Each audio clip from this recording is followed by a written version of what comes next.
I've always been somebody who didn't exactly fit in the clothing off the rack, and adjustments were always required. So I ended up having to, at a very early age, figure out how to tailor things for myself, and that really just grew into a serious interest in sewing, especially when I found a high school friend who was even more seriously interested than I was. And it just became a hobby. It became an opportunity to have clothes that no one else had and clothes that fit. Although I've grown up in Milwaukee, I never quite had the same shape that the other girls in my class did. I started out incredibly small and petite, and I tend to think that I probably filled in or matured a little bit earlier than some of the other girls, and let's just say a little more voluptuous by 8th grade. It wasn't comfortable at that point, and even through high school, because I always had to shop in slightly different departments.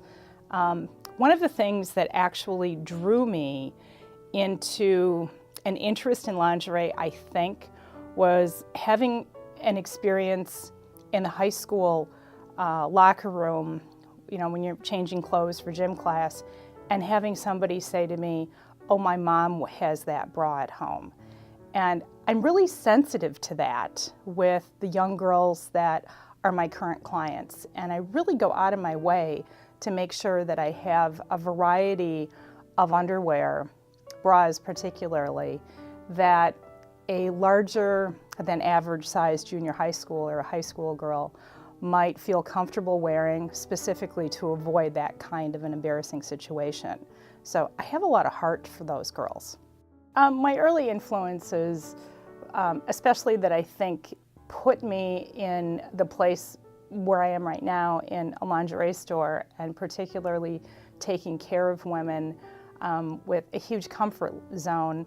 I mean, people have been taking their clothes off in front of me as my alterations clients for 20 years when I've known them approximately 5 minutes.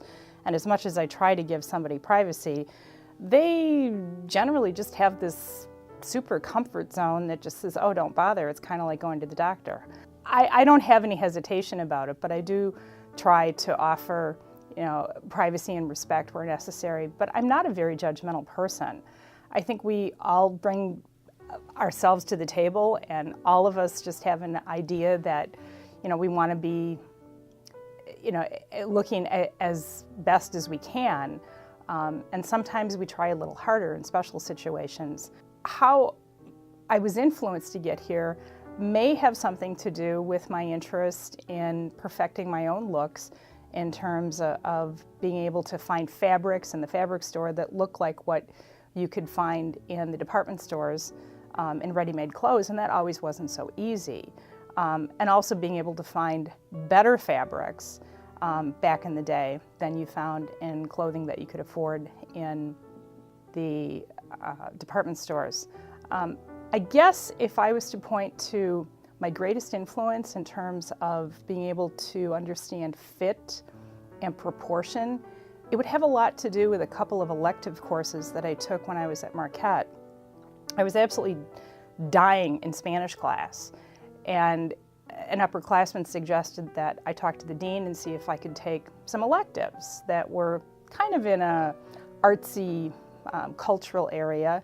And I came up with 2 classes out of the theater department, and they needed a lot of help in the costume shop because we produced 5 plays a year, and all the costumes were either custom made or altered to fit. And I learned a lot about proportion, fabric, style, and fashion through the ages from that.